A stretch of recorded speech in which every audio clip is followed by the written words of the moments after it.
ಭಾರೀ ಮಳೆಗೆ ಮಂಗಳೂರಲ್ಲಿ ಭೂಕುಸಿತ ಸಂಭವಿಸಿ ಮೂವರು ಸಾವನ್ನಪ್ಪಿದ್ದಾರೆ. ನಾಗುರಿ ಎಂಬಲ್ಲಿ ದುರ್ಘಟನೆ ನಡೆದಿದೆ. ಮನೆ ಮೇಲೆ ಮಣ್ಣು ಕುಸಿದು ಮೂವರು ಸ್ಥಳದಲ್ಲೇ ಸಾವನ್ನಪ್ಪಿದ್ದಾರೆ. ಜೊತೆಗೆ ಮಣ್ಣಿನ ಅಡಿ ಸಿಲುಕಿಕೊಂಡಿದ್ದ ಇನ್ನೂ ಮೂವರನ್ನ ರಕ್ಷಣೆ ಮಾಡಲಾಗಿದೆ. ಮಣ್ಣಿನ ಅಡಿ ಸಿಲುಕಿ ಒಬ್ಬ ಮಹಿಳೆ, ಇಬ್ಬರು ಹೆಣ್ಮಕ್ಳು ಮೃತಪಟ್ಟಿದ್ದಾರೆ. ಮಂಗಳೂರಿನ ಭೂಕುಸಿತ ದುರಂತದಲ್ಲಿ ಸಾವನ್ನಪ್ಪಿದವರನ್ನ ಗುರುತಿಸಲಾಗಿದೆ. 8 ವರ್ಷದ ಅನಾಮಿಕ, 4 ವರ್ಷದ ಪರಿ, 46 ವರ್ಷದ ಶಾಂತ ಅಂತ ತಿಳಿದು ಬಂದಿದೆ. ಮಣ್ಣಡಿ ಸಿಲುಕಿದ್ದ ಅಲ್ಕಾ, ಅನುಷಾ, ಬಾಲಕೃಷ್ಣ ಮೂವರನ್ನ ರಕ್ಷಣೆ ಮಾಡಲಾಗಿದೆ. ಬಿಹಾರದಿಂದ ಬಂದು ಕಂಕನಾಡಿಯಲ್ಲಿ ಕುಟುಂಬದವರು ನೆಲೆಸಿದ್ರು ಅಂತ ತಿಳಿದು ಬಂದಿದೆ. ಮಂಗಳೂರಲ್ಲಿ ಸಂಭವಿಸಿದ ಭೂಕುಸಿತ ದುರಂತ ಪ್ರಕರಣ ಕುರಿತಂತೆ ಸಚಿವ ಖಾದರ್ ಮರುಗಿದ್ದಾರೆ. ದೆಹಲಿ ಪ್ರವಾಸ ಅರ್ಧಕ್ಕೆ ಮೊಟಕುಗೊಳಿಸಿರುವಂತಹ ಖಾದರ್ ಇವತ್ತು ಮಧ್ಯಾಹ್ನ ಘಟನಾ ಸ್ಥಳಕ್ಕೆ ಭೇಟಿಯನ್ನ ಕೊಡಲಿದ್ದಾರೆ. ಗಾಯಾಳುಗಳಿಗೆ ರಾಜ್ಯ ಸರ್ಕಾರದಿಂದಲೇ ಚಿಕಿತ್ಸೆ ಹಾಗೂ ಮೃತರ ಕುಟುಂಬಕ್ಕೆ ಪರಿಹಾರ ನೀಡುವುದಕ್ಕೆ ಸೂಚನೆ ನೀಡುವಂತ ಸಾಧ್ಯತೆ ಇದೆ. ಮಂಗಳೂರಿನ ನಾಗುರಿಯಲ್ಲಿ ಭೂಕುಸಿತ ದುರಂತಕ್ಕೆ ಕಳಪೆ ಕಾಂಪೌಂಡ್ ಗೋಡೆ ಕಾರಣ ಅಂತ ತಿಳಿದು ಬಂದಿದೆ. ಈ ಕುರಿತು ಮಂಗಳೂರು ಪೊಲೀಸ್ ಕಮಿಷನರ್ ಸುಧೀರ್ ಕುಮಾರ್ ರೆಡ್ಡಿ ಮಾಹಿತಿ ಕೊಟ್ಟಿದ್ದಾರೆ. ತಾಂತ್ರಿಕ ವರದಿ ಕೈ ಸೇರಿದ ತಕ್ಷಣವೇ ತಪ್ಪಿತಸ್ಥರ ವಿರುದ್ಧ ಕಾನೂನು ಕ್ರಮ ಕೈಗೊಳ್ಳುತ್ತೇವೆ ಅಂತ ಸುಧೀರ್ ಹೇಳಿದರು. ಇನ್ನು ಭೂಕುಸಿತ ದುರಂತ ಕುರಿತಂತೆ ಉಪಮುಖ್ಯಮಂತ್ರಿ ಡಾಕ್ಟರ್ ಜಿ ಪರಮೇಶ್ವರ್ ಸಂತಾಪವನ್ನು ವ್ಯಕ್ತಪಡಿಸಿದ್ದಾರೆ. ಎಕ್ಸ್ನಲ್ಲಿ ಪೋಸ್ಟ್ ಮಾಡಿರುವಂತಹ ಅವರು, ಮೃತರ ಕುಟುಂಬಕ್ಕೆ ನನ್ನ ಸಂತಾಪಗಳು. ರಕ್ಷಿಸಲ್ಪಟ್ಟ ಮೂವರು ಶೀಘ್ರವಾಗಿ ಸಂಪೂರ್ಣವಾಗಿ ಚೇತರಿಸಿಕೊಳ್ಳಿ ಅಂತ ಪ್ರಾರ್ಥಿಸಿದ್ದಾರೆ. ಈಗ ಮಳೆ ಬರದ ಸುದ್ದಿಗಳು. ರಾಜ್ಯದಲ್ಲಿ ಇನ್ನೆರಡು ದಿನ ಮಳೆ ಮುಂದುವರಿಯುತ್ತೆ ಅಂತ ಹವಾಮಾನ ಇಲಾಖೆ ಮುನ್ಸೂಚನೆ ಕೊಟ್ಟಿದೆ. ಉತ್ತರ ಕನ್ನಡ, ಶಿವಮೊಗ್ಗ ಜಿಲ್ಲೆ ಸೇರಿ 6 ಜಿಲ್ಲೆಗಳಿಗೆ ಆರೆಂಜ್ ಅಲರ್ಟ್ ಕೊಡಲಾಗಿದೆ. ಬೆಳಗಾವಿ, ಧಾರವಾಡ ಸೇರಿ 4 ಜಿಲ್ಲೆಗಳಿಗೆ ಯೆಲ್ಲೋ ಅಲರ್ಟ್ ಘೋಷಿಸಲಾಗಿದೆ. ಬೆಂಗಳೂರಲ್ಲಿ ಬೆಳಂಬೆಳಗ್ಗೆ ಕೂಲ್ ವೆದರ್ ಇದೆ. ನಗರದ ಕೆಲವೆಡೆ ಹನಿ ಮಳೆಯಾಗಿದೆ. ಇನ್ನು ಹೆಬ್ಬಾಳ, ಕೂಡಿಗೆಹಳ್ಳಿ ಗೇಟ್, ಬಳ್ಳಾರಿ ರಸ್ತೆ ಸುತ್ತಮುತ್ತ ತುಂತುರು ಮಳೆಯಾಗಿದೆ. 4 ದಿನಗಳ ಕಾಲ ಇದೇ ವಾತಾವರಣ ಮುಂದುವರಿಯಲಿದೆ ಅಂತ ಹವಾಮಾನ ಇಲಾಖೆ ಮುನ್ಸೂಚನೆ ಕೊಟ್ಟಿದೆ. ರಾಜ್ಯದಲ್ಲಿ ಮುಂಗಾರು ಕೈಕೊಟ್ಟಿದ್ದು ಹಲವೆಡೆ ಜಲಕ್ಷಾಮ ಎದುರಾಗಿದೆ. ಬೆಳಗಾವಿಯಲ್ಲಿ ಜೂನ್ ತಿಂಗಳಲ್ಲಿ 29% ಮಳೆ ಕೊರತೆ ಹಿನ್ನೆಲೆ ಹಿಡಕಲ್, ನವೀರು ತೀರ್ಥ ಜಲಾಶಯಗಳು ಬತ್ತಿ ಹೋಗಿವೆ. ಸಾಲ ಮಾಡಿ ಬಿತ್ತಿದ ಬೆಳೆಗಳು ಒಣಗ್ತಾ ಇದ್ದು ರೈತರಲ್ಲಿ ಆತಂಕ ಮನೆ ಮಾಡಿದೆ. ಇರೋ ನೀರು ಕೆಲ ದಿನಗಳಿಗೆ ಮಾತ್ರ ಕುಡಿಯೋಕೆ ಮೀಸಲಿರಲಾಗಿದೆ. ಚಿತ್ರದುರ್ಗದಲ್ಲೂ ಮುಂಗಾರು ಕೈಕೊಟ್ಟ ಹಿನ್ನೆಲೆಯಲ್ಲಿ ಅನ್ನದಾತರು ಸಂಕಷ್ಟವನ್ನು ಅನುಭವಿಸ್ತಾ ಇದ್ದಾರೆ. ಬೋರ್ವೆಲ್ಗಳಲ್ಲಿ ನೀರಿಲ್ಲದೆ ಹುಣಸೆಕಟ್ಟೆಯಲ್ಲಿ ತೋಟಗಳನ್ನು ಉಳಿಸಿಕೊಳ್ಳೋದಕ್ಕೆ ಹರಸಾಹಸ ಪಡ್ತಾ ಇದ್ದಾರೆ. ನೀರಿಲ್ಲದೆ ಒಣಗಿದ ಅಡಿಕೆ ಗಿಡಗಳನ್ನು ರೈತರು ಕಡಿತಾ ಇದ್ದಾರೆ. ಚಿತ್ರದುರ್ಗ ಜಿಲ್ಲೆಯ ಹುಣಸೆಕಟ್ಟೆ ಗ್ರಾಮದಲ್ಲಿ ಕುಡಿಯೋ ನೀರಿಗೆ ಪರದಾಡೋ ಸ್ಥಿತಿ ನಿರ್ಮಾಣ ಆಗಿದೆ. ಗ್ರಾಮದಲ್ಲಿ ಅಂತರ್ಜಲ ಮಟ್ಟ ಗಣನೀಯವಾಗಿ ಕುಸಿದು ಬೋರ್ವೆಲ್ಗಳು ಬತ್ತಿ ಹೋಗ್ತಾ ಇವೆ. ಶುದ್ಧ ಕುಡಿಯುವ ನೀರಿನ ವ್ಯವಸ್ಥೆ ಮಾಡಬೇಕು ಅಂತ ಗ್ರಾಮಸ್ಥರು ಗ್ರಾಮ ಪಂಚಾಯಿತಿ ಅಧಿಕಾರಿಗಳಿಗೆ ಆಗ್ರಹಿಸಿದ್ದಾರೆ. ಗುಜರಾತ್ನಲ್ಲಿ ನಿರಂತರವಾಗಿ ಸುರಿತಿರುವಂತಹ ಮಳೆಯಿಂದ ಕಟ್ಟಡದ ಗೋಡೆ ಕುಸಿದು ಹಲವರು ಗಾಯಗೊಂಡಿದ್ದಾರೆ. ಭರೂಚ್ ನಗರದಲ್ಲಿ ಘಟನೆ ನಡೆದಿದೆ. ಹೊಸದಾಗಿ ನಿರ್ಮಿಸಲಾಗಿದ್ದ ಗೋಡೆ ದಿಢೀರ್ ಕುಸಿದ ಪರಿಣಾಮ ಗೋಡೆ ಕೆಳಗಡೆ ಸಿಲುಕಿ ಹಲವರು ಗಾಯಗೊಂಡಿದ್ದಾರೆ. ಈಗ ಫುಟ್ಪಾತ್ ತೆರವಿಗೆ ಸಂಬಂಧಪಟ್ಟ ಸುದ್ದಿಗಳು. ಬೆಂಗಳೂರಲ್ಲಿ ಪಾದಚಾರಿ ಮಾರ್ಗ ಒತ್ತುವರಿದಾರರ ವಿರುದ್ಧ ಜಿಬಿಎ ಕಾರ್ಯಾಚರಣೆ ನಡೆಸ್ತಾ ಇದೆ. ಕೇಂದ್ರ ಪಾಲಿಕೆಯ 16 ಕಡೆ ಒತ್ತುವರಿ ತೆರವಿಗೆ ಮಾರ್ಕ್ ಮಾಡಲಾಗಿದೆ. ಈಗಾಗಲೇ ವಿಶೇಷ ಕಾರ್ಯಾಚರಣೆ ಕೈಗೊಳ್ಳಲಾಗಿದೆ. ಸೇಫ್ ಫುಟ್ಪಾತ್ ಕ್ಯಾಂಪೇನ್ ಅಡಿಯಲ್ಲಿ ಫುಟ್ಪಾತ್ ಒತ್ತುವರಿ ತೆರವು ಆರಂಭ ಆಗಿದೆ. ಬೆಂಗಳೂರಲ್ಲಿ ಜಿಬಿಎ ಅಧಿಕಾರಿಗಳಿಂದ ಒತ್ತುವರಿ ತೆರವು ಕಾರ್ಯಾಚರಣೆ ನಡೀತಾ ಇದೆ. ಶಿವಾಜಿನಗರದಲ್ಲಿ 6 ಕಡೆ, ಗಾಂಧಿನಗರದಲ್ಲಿ 4 ಕಡೆ, ಚಿಕ್ಕಪೇಟೆಯ 4 ಕಡೆ, ಚಾಮರಾಜಪೇಟೆಯ 2 ಕಡೆ ಒತ್ತುವರಿ ತೆರವನ್ನ ಮಾಡಲಾಗ್ತಾ ಇದೆ.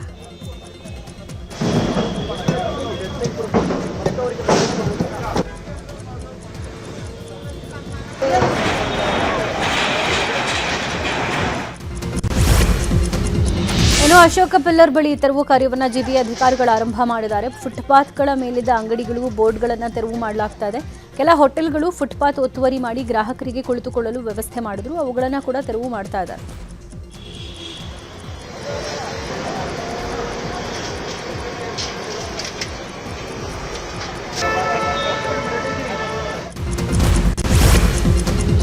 ಬೆಂಗಳೂರಿನ ಅಶೋಕ ಪಿಲ್ಲರ್ ಬಳಿ ನಡೆಯುತ್ತಿರುವಂತಹ ಫುಟ್ಪಾತ್ ಒತ್ತುವರಿ ತೆರವು ವೇಳೆ ವಾಗ್ವಾದ ಆಗಿದೆ. ಕಟ್ಟಡ ಕಾಮಗಾರಿ ತೆರವಿಗೆ ಅವಕಾಶ ನೀಡಿ ಅಂತ ಸ್ಥಳೀಯ ಕಾಂಗ್ರೆಸ್ ಮುಖಂಡ ಗುರಪ್ಪ ನಾಯ್ಡು ಅಧಿಕಾರಿಗಳ ಜೊತೆ ವಾಗ್ವಾದ ಮಾಡಿದರು. ಈಗ ಎಸ್ಐಆರ್ಗೆ ಸಂಬಂಧಪಟ್ಟ ಸುದ್ದಿ. ರಾಜ್ಯದಲ್ಲಿ ನಿನ್ನೆಯಿಂದ ಎಸ್ಐಆರ್ ಪ್ರಕ್ರಿಯೆ ಶುರುವಾಗಿದೆ. ಬೆಂಗಳೂರಲ್ಲಿ ಮುಖ್ಯ ಚುನಾವಣಾಧಿಕಾರಿ ಅನ್ಬುಕುಮಾರ್ಗೆ ಎಸ್ಐಆರ್ ಫಾರ್ಮ್ ಭರ್ತಿ ಮಾಡಿ ಚಾಲನೆ ಕೊಡಲಾಗಿದೆ. ಇವತ್ತು 2ನೇ ದಿನದ ಎಸ್ಐಆರ್ ಪ್ರಕ್ರಿಯೆ ಆರಂಭ ಆಗಲಿದೆ. ಬಿಎಲ್ಒಗಳು ಮನೆ ಮನೆಗೆ ತೆರಳಿ ಮತದಾರರಿಂದ ಮಾಹಿತಿ ಕಲೆ ಹಾಕಿದ್ದಾರೆ. ಬೆಳಗಾವಿಯಲ್ಲಿ ಎಸ್ಐಆರ್ ವಿಷಯದಲ್ಲಿ ಎಂಇಎಸ್ ಖಾತೆ ತೆಗೆದಿದೆ. ಮರಾಠಿ ಭಾಷೆಯಲ್ಲಿ ಎಸ್ಐಆರ್ ಅರ್ಜಿ ಇಲ್ಲದೇ ಇರೋದಕ್ಕೆ ಚುನಾವಣಾ ಸಿಬ್ಬಂದಿಯನ್ನ ಎಂಇಎಸ್ ಮುಖಂಡ ಸುನೀಲ್ ಬಾಳೆಕುಂದ್ರಿ ವಾಪಸ್ ಕಳಿಸಿದ್ದಾರೆ. ಬೆಳಗಾವಿ ನಗರದ ಬಾಂದೂರ ಗಲ್ಲಿಯಲ್ಲಿ ಘಟನೆಯಾಗಿದೆ. ಹುಬ್ಬಳ್ಳಿಯಲ್ಲಿ ಬಿರುಸಿನಿಂದ ಎಸ್ಐಆರ್ ಪ್ರಕ್ರಿಯೆ ನಡೀತಾ ಇದೆ. ಬೂತ್ ಮಟ್ಟದ ಅಧಿಕಾರಿಗಳು ಮನೆ ಮನೆಗೆ ತೆರಳಿ ಮತದಾರರ ಪಟ್ಟಿ ಪರಿಷ್ಕರಣೆ ಮಾಡ್ತಾ ಇದ್ದಾರೆ. ಮತದಾರರಿಂದ ಎನ್ಯೂಮರೇಷನ್ ನಮೂನೆ ಭರ್ತಿ ಮಾಡಿಸಿಕೊಳ್ತಾ ಇದ್ದಾರೆ. ಪಾಲಿಕೆ ಸಿಬ್ಬಂದಿ ಹಲವು ಅಧಿಕಾರಿಗಳು ಭಾಗಿಯಾಗಿದ್ದರು.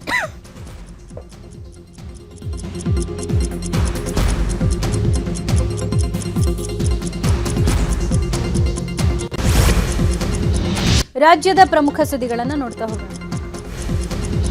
ಗೃಹಜ್ಯೋತಿ ಪುನರ್ ಪರಿಶೀಲನೆ ಇವತ್ತಿನಿಂದ ಆರಂಭ ಆಗಲಿದೆ. ಅರ್ಹ ಫಲಾನುಭವಿಗಳ ಮಾಹಿತಿ ಮರು ದೃಢೀಕರಣಕ್ಕೆ ಸರ್ಕಾರ ಈ ಕ್ರಮ ವಹಿಸಿದ್ದು ಬೆಸ್ಕಾಂ, ಹೆಸ್ಕಾಂ, ಮೆಸ್ಕಾಂ, ಜೆಸ್ಕಾಂ, ಸೆಸ್ಕ್ ವ್ಯಾಪ್ತಿಯಲ್ಲಿ ಕಾರ್ಯಾಚರಣೆ ನಡೆಯಲಿದೆ. ಎಸ್ಕಾಂ ಸಿಬ್ಬಂದಿ ಮನೆ ಮನೆಗೂ ಬಂದು ದಾಖಲೆಗಳ ತಪಾಸಣೆ ಮಾಡಲಿದ್ದಾರೆ. ಗೃಹಜ್ಯೋತಿ ಪರಿಷ್ಕರಣೆ ಮೂಲಕ ಕಾಂಗ್ರೆಸ್ ಸರ್ಕಾರದಿಂದ ಹೊಸ ಪ್ಲಾನ್ ಆಗಿದೆ. ಮತದಾರರ ಮಾಹಿತಿ ಸಂಗ್ರಹಕ್ಕೆ ಮುಂದಾಯ್ತಾ ಸರ್ಕಾರ ಅನ್ನೋ ಪ್ರಶ್ನೆ ಎದ್ದಿದೆ. ಗೃಹಜ್ಯೋತಿ ಪರಿಷ್ಕರಣೆಯಿಂದ ಕರ್ನಾಟಕದ ಮತದಾರ ಮನೆಯ ವಿವರ ಸಂಗ್ರಹ ಸರ್ಕಾರ ಮಾಡುತ್ತೆ. ಇತರೆ ಜಾತಿಗಳ ಮಾಹಿತಿನೂ ಸಂಗ್ರಹ ಆಗುತ್ತಂತೆ. ವಿಜಯನಗರ ಜಿಲ್ಲೆಯ ಹರಪನಹಳ್ಳಿ ತಾಲೂಕಿನ ಕಡತಿ ಗ್ರಾಮದ ಸರ್ಕಾರಿ ಶಾಲೆಯಲ್ಲಿ ದುರಂತವೊಂದು ತಪ್ಪದೆ. ಶಾಲೆಯ ಬಿಸಿಯೂಟ ಕೊಠಡಿಯಲ್ಲಿ ಗ್ಯಾಸ್ ಲೀಕ್ ಆಗಿ ಬೆಂಕಿ ದಗದಗ ಹೊತ್ಕೊಂಡಿದೆ. ಕೂಡಲೇ ಎಚ್ಚೆತ್ತುಕೊಂಡ ಗ್ರಾಮಸ್ಥರು ಬೆಂಕಿಯನ್ನು ನಂದಿಸಿದರು.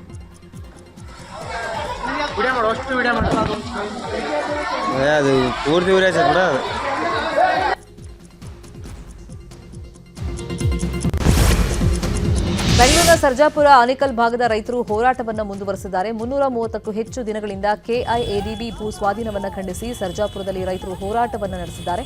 ಮಧ್ಯಾಹ್ನ 12 ಗಂಟೆಗೆ ಕೆಐಎಡಿಬಿ ಮುಖ್ಯ ಕಚೇರಿಗೆ ಮುತ್ತಿಗೆಯನ್ನು ಹಾಕಲಿದ್ದು ಹೋರಾಟ ತೀವ್ರ ಸ್ವರೂಪವನ್ನು ಪಡೆದುಕೊಳ್ಳಲಿದೆ. ಯಾವುದೇ ಕಾರಣಕ್ಕೂ ಭೂಮಿ ಬಿಟ್ಕೊಡಲ್ಲ ಅಂತ ರೈತರು ಪಟ್ಟನ್ನು ಹಿಡಿದಿದ್ದಾರೆ. ಬಾಗಲಕೋಟೆಯ ಜೆಕೆ ಸಿಮೆಂಟ್ ಕಾರ್ಖಾನೆ ವಿರುದ್ಧ ಹೋರಾಟದಲ್ಲಿ ರೈತರಿಗೆ ತಾತ್ಕಾಲಿಕ ನ್ಯಾಯ ಸಿಕ್ಕಿದೆ. ಕಾರ್ಖಾನೆಯ ಧೂಳಿನಿಂದ ಕೃಷಿಕರಿಗೆ ತುಂಬಾ ತೊಂದರೆ ಆಗ್ತಾ ಇತ್ತು. ಈ ಬಗ್ಗೆ ನ್ಯೂಸ್ 18 ಕನ್ನಡ ಸುದ್ದಿಯನ್ನು ಬಿತ್ತರಿಸಿತ್ತು. ಈಗ ಪ್ರತಿ ಎಕರೆಗೆ 12,000 ರೂಪಾಯಿಯಂತೆ ಜಿಲ್ಲಾಡಳಿತ ರೈತರಿಗೆ ತಾತ್ಕಾಲಿಕ ಪರಿಹಾರ ಕೊಡಿಸಿದೆ.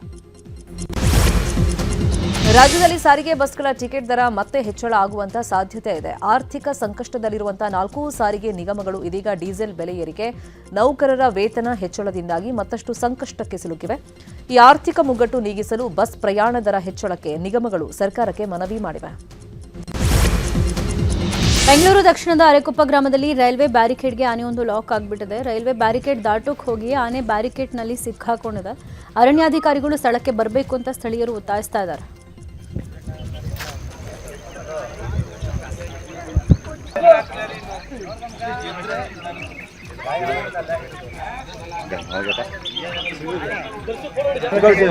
ಉಮೇಶ ಹಿಂಬಾಯ್ ಅಲ್ಲಿ ದೂರದಲ್ಲ ಸಿಬಾ. ಮೈಸೂರು ಜಿಲ್ಲೆ ಸರಗೂರು ತಾಲೂಕಿನ ಬೆಣ್ಣೆಗೆರೆ ಭಾಗದಲ್ಲಿ ಉಪಟಳ ನೀಡುತ್ತಿರುವಂತಹ ಹುಲಿ ಸೆರೆಗಾಗಿ ಕೂಂಬಿಂಗ್ ಕಾರ್ಯಾಚರಣೆಯನ್ನು ಆರಂಭಿಸಲಾಗಿದೆ. ಕ್ಯಾಪ್ಟನ್ ಅಭಿಮನ್ಯು ಹಾಗೂ ಮಹೇಂದ್ರ ಆನೆಗಳು ಕೂಂಬಿಂಗ್ನಲ್ಲಿ ಪಾಲ್ಗೊಂಡಿವೆ. ಈಗ ರಾಜಕೀಯದ ಪ್ರಮುಖ ಸುದ್ದಿಗಳು. ಮಾಜಿ ಸಿಎಂ ಸಿದ್ದರಾಮಯ್ಯ ಇವತ್ತು ಮೈಸೂರು ಜಿಲ್ಲಾ ಪ್ರವಾಸ ಕೈಗೊಂಡಿದ್ದಾರೆ. ನಂಜನಗೂಡು ತಾಲೂಕಿನ ದೇವನೂರು ಗುರುಮಲ್ಲೇಶ್ವರ ಮಠಕ್ಕೆ ಸಿದ್ದರಾಮಯ್ಯ ಭೇಟಿ ಕೊಡಲಿದ್ದು ಗುರುಮಲ್ಲೇಶ್ವರರ 127ನೇ ಪುಣ್ಯಾರಾಧನೆಯಲ್ಲಿ ಭಾಗಿಯಾಗಲಿದ್ದಾರೆ. ಜುಲೈ 17ರಿಂದ ಆಷಾಢ ಶುಕ್ರವಾರ ಹಿನ್ನೆಲೆಯಲ್ಲಿ ಚಾಮುಂಡಿ ಬೆಟ್ಟದಲ್ಲಿ ಜಿಲ್ಲಾ ಮಟ್ಟದ ಅಧಿಕಾರಿಗಳ ಸಭೆ ಆಯೋಜನೆ ಮಾಡಲಾಗಿದೆ. ಜಿಲ್ಲಾ ಉಸ್ತುವಾರಿ ಸಚಿವ ಯತೀಂದ್ರ ಸಿದ್ದರಾಮಯ್ಯ ಅಧ್ಯಕ್ಷತೆಯಲ್ಲಿ ಕೆಲವೇ ಕ್ಷಣಗಳಲ್ಲಿ ಸಭೆ ನಡೆಯಲಿದೆ. ಕೊನೆಗೂ ಸಂಪುಟ ವಿಸ್ತರಣೆಗೆ ಮುಹೂರ್ತ ಫಿಕ್ಸ್ ಆಯಿತು. ಜುಲೈ 3ರ ಬಳಿಕ ಸಂಪುಟ ವಿಸ್ತರಣೆ ಆಗುತ್ತೆ ಅಂತ ಹೇಳಲಾಗ್ತಾ ಇದೆ. ನಾಳಿನ ಕ್ಯಾಬಿನೆಟ್ನಲ್ಲಿ ಸಂಪುಟ ವಿಸ್ತರಣೆ ಕುರಿತು ಸಚಿವರಿಗೆ ಸಿಎಂ ಡಿಕೆಶಿ ಮಾಹಿತಿ ಕೊಡಲಿದ್ದಾರೆ. ಪ್ರದೀಪ್ ಈಶ್ವರ್ಗೆ ನಿಂದನೆ ಹಾಗೂ ಚಪ್ಪಲಿ ಎಸೆತ ಪ್ರಕರಣ ಸಂಬಂಧ ಶಾಸಕ ಪರ ಅಹಿಂದ ಒಕ್ಕೂಟ ನಿಂತಿದೆ. ಇವತ್ತು ಕೆಲವೇ ಕ್ಷಣಗಳಲ್ಲಿ ಚಿಕ್ಕಬಳ್ಳಾಪುರದ ಖಾಸಗಿ ಹೋಟೆಲ್ನಲ್ಲಿ ಅಹಿಂದ ಒಕ್ಕೂಟದಿಂದ ಸುದ್ದಿಗೋಷ್ಠಿ ನಡೆಯಲಿದೆ. ಚಿತ್ರದುರ್ಗದ ರೇಣುಕಾಸ್ವಾಮಿ ಕೊಲೆ ಪ್ರಕರಣ ಸಂಬಂಧ ಟ್ರಯಲ್ ವೇಳೆ ಸಾಕ್ಷಿಗಳಿಗೆ ಅಪರಿಚಿತರು ಬೆದರಿಕೆ ಹಾಕಿದಾರಂತೆ. ಪ್ರಾಸಿಕ್ಯೂಷನ್ ಸಾಕ್ಷಿ ಓರ್ವರಿಗೆ ಅಪರಿಚಿತ ವ್ಯಕ್ತಿಯಿಂದ ಕರೆ ಮಾಡಿ ವಾಟ್ಸ್ಆಪ್ ಮೂಲಕ ವಿರುದ್ಧ ಸಾಕ್ಷಿ ನುಡಿಯುವಂತೆ ಬೆದರಿಕೆ ಹಾಕಿದಾರಂತೆ. ಮೈಸೂರಿನ ಕುವೆಂಪು ನಗರದಲ್ಲಿ ಪತ್ನಿಯಿಂದ ಪತಿ ಹತ್ಯೆ ಪ್ರಕರಣದಲ್ಲಿ ಪತಿ ಕೊಲೆಗೆ ಪತ್ನಿಗೆ 4 ಸಾಥ್ ಕೊಟ್ಟಿರೋದು ಬೆಳಕಿಗೆ ಬಂದಿದೆ. 3 ಆರೋಪಿಗಳನ್ನು ಪೊಲೀಸರು ಬಂಧಿಸಿದ್ದು ಮತ್ತೊಬ್ಬನಿಗೆ ಪೊಲೀಸರು ಹುಡುಕಾಟವನ್ನು ನಡೆಸ್ತಾ ಇದ್ದಾರೆ. ಸಂಸಾರದಲ್ಲಿ ವಿರಸದಿಂದ ಪತಿ ನಿತ್ಯಾನಂದರನ್ನ ಸುಶೀಲಾ ಉಸಿರುಗಟ್ಟಿಸಿ ಕೊಲೆ ಮಾಡಿದ್ಲು. ಯುವತಿಯನ್ನ ಮದುವೆ ಆಗೋದಾಗಿ ನಂಬಿಸಿ ಅತ್ಯಾಚಾರ ನಡೆಸಿರೋ ಆರೋಪ ಕೇಳಿಬಂದಿದೆ. ಬೆಂಗಳೂರಿನ ಮೈಕೋ ಲೇಔಟ್ನಲ್ಲಿ ಈ ಘಟನೆ ನಡೆದಿರೋದು. ಅತ್ಯಾಚಾರದ ಬಳಿಕ ಆರೋಪಿ ಚೇತನ್ ಅಬಾರ್ಷನ್ ಮಾಡಿಸಿದಾನಂತೆ. ಈ ಬಗ್ಗೆ ಚಾಮರಾಜನಗರದ ಗುಂಡ್ಲುಪೇಟೆಯ ಯುವತಿ ಮೈಕೋ ಲೇಔಟ್ ಪೊಲೀಸ್ ಠಾಣೆಯಲ್ಲಿ ಪ್ರಕರಣ ದಾಖಲಿಸಿದ್ದಾರೆ.